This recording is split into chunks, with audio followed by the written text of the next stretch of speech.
I think it's a great place to put your technology team. So that sort of speaks to the entrepreneur technology side. From the investment side, Utah is still, in my opinion, undercapitalized from a venture and private equity standpoint. If you really think about it, on the private equity side, there was Huntsman Gay, Sorensen, Peterson, and Dolphin. My firm was probably the fourth largest private equity firm. Uh-huh. And we're tiny. And Huntsman Gay basically is left. And then on the venture side, there's eSpring, UV, Mercado, and then basically not much. Uh-huh.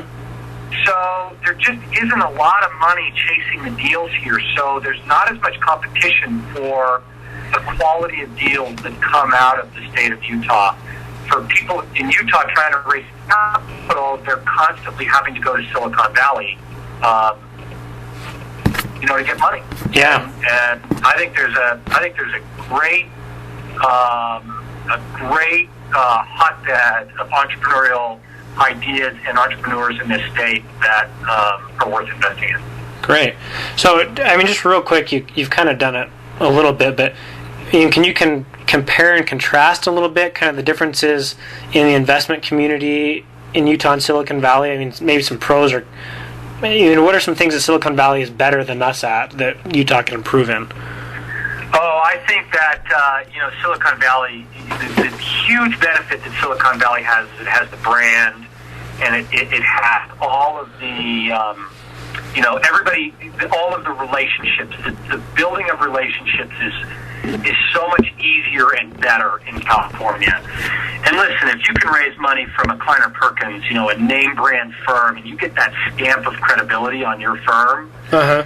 On your company, there's enormous credibility value to that, as opposed to having a Dolphin Capital stamp. I mean, who's ever heard of Dolphin Capital? So, and I do not underestimate that value. Uh-huh. But if you're going to raise money from a no-name firm in California versus a firm in Utah, and you're from Utah, then I think there's a lot less value. I think having your company in California, you're now living among all kinds of other people who have their companies in California, and I think there's value in that relationship, and that sort of sharing of ideas, etc. Mm-hmm. Utah is a lot better today than it was when I was running Home Financial Network, 12 years ago now. Uh-huh. But, California is still where it's at. I mean, California is still the hub. Okay.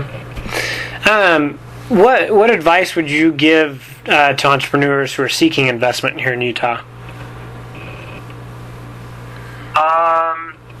My belief is that if you actually have a good idea, a good product, a good company, a good plan, it's easy to raise money.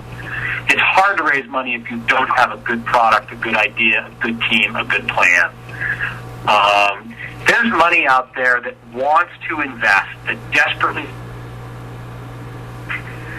You just gotta find the right idea, the right business, the right team, the right mix of all the factors that are going to make it successful.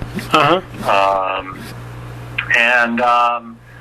I don't know, I could go on and on about advice. I think that entrepreneurs often fall in love with their own ideas. They don't do enough market research to find out and understand who are the competitors and who else is trying to do what you're doing, and what are all the other forces that are pressing against whatever an entrepreneur's idea is. Uh-huh. I think entrepreneurs are often naive about what their real competitive advantage is with their products or their ideas versus what else is out there. Are their products really that different? Are they really that much better? Are they really, earth-shattering? Do they really appeal to a broad group of people?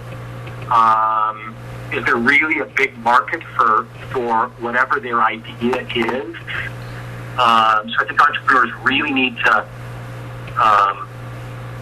understand their markets. I think entrepreneurs usually understand their products really well, and their customers that they have sold are targeted so far. They understand those very well, but I don't know that they understand the forces beyond that. Who are the competitors? Who's threatening them? What other trends are in their favor or against them? And I think having a very real understanding of that would help them raise money, because as investors, that's the kind of stuff we're looking at. And that's the kind of stuff we're comparing it to. And thinking about when an entrepreneur is sitting there pitching his idea is, okay, this guy knows his product really well, but who's going to crush him? Who's going to prevent them from being successful? What are the other forces out there? So. Okay, perfect. So just a last question I'll give you here is, do you have any, I guess, good books you'd recommend for people that want to be more informed on, investing or entrepreneurship, or any blogs you